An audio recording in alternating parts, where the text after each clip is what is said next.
अहाँ सबके सामने अखन एकटा हम राम जी के वनवास जाय खन में गाबऽ वाला गीत गबै छी।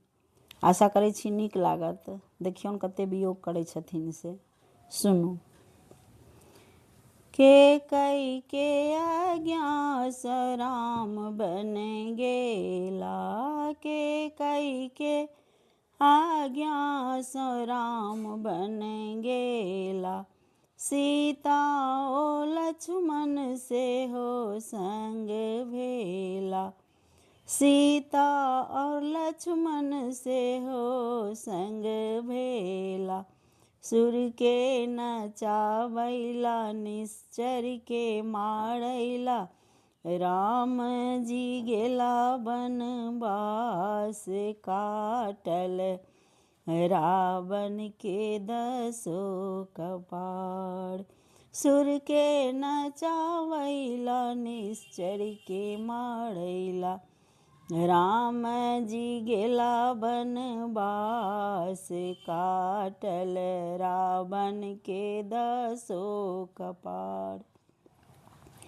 सुरसर के तट पर जखन राम गेला, सुरसर के तट पर जखन राम गेला।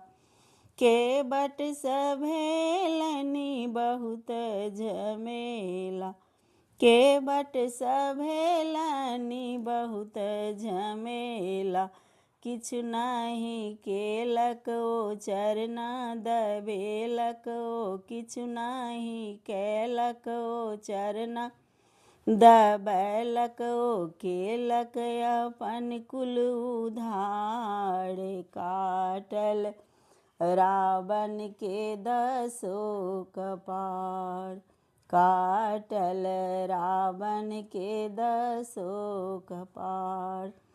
पंचवटी में ओ डेरा खसौलनि, पंचवटी में ओ डेरा खसौलनि। भरत शत्रुघ्न से हो भेंट भेलनि, भरत शत्रुघ्न से हो भेंट भेलनि। राम के समझावैला, राम के बुझावैला, राम जी गेला बनवास काटल, रावण के दसो कपाड़, काटल रावण के दसो कपाड़। हाथक अंगूठी से हो फेंकी देलनि, हाथक अंगूठी से हो फेंकी देलनि। ई हाल सुग्रीव प्रभु के सुनौलनि, ई हाल सुग्रीव प्रभु के सुनौलनि। सीता के ताकैला लंका सयानैला, चलेला राम सुकुमार, काटल रावण के दसो कपाड़।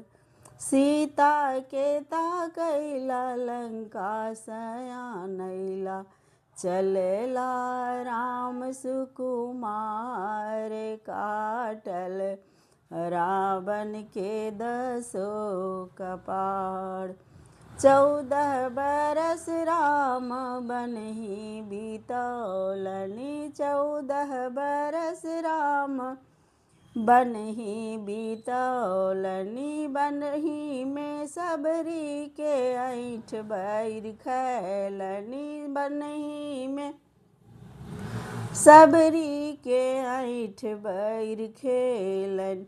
लक्ष्मण वैदेही स परम स्नेही स, लक्ष्मण वैदेही स परम स्नेही स। भेलनि कष्ट अपार, काटल रावण के दसो कपाड़, काटल रावण के दसो कपाड़।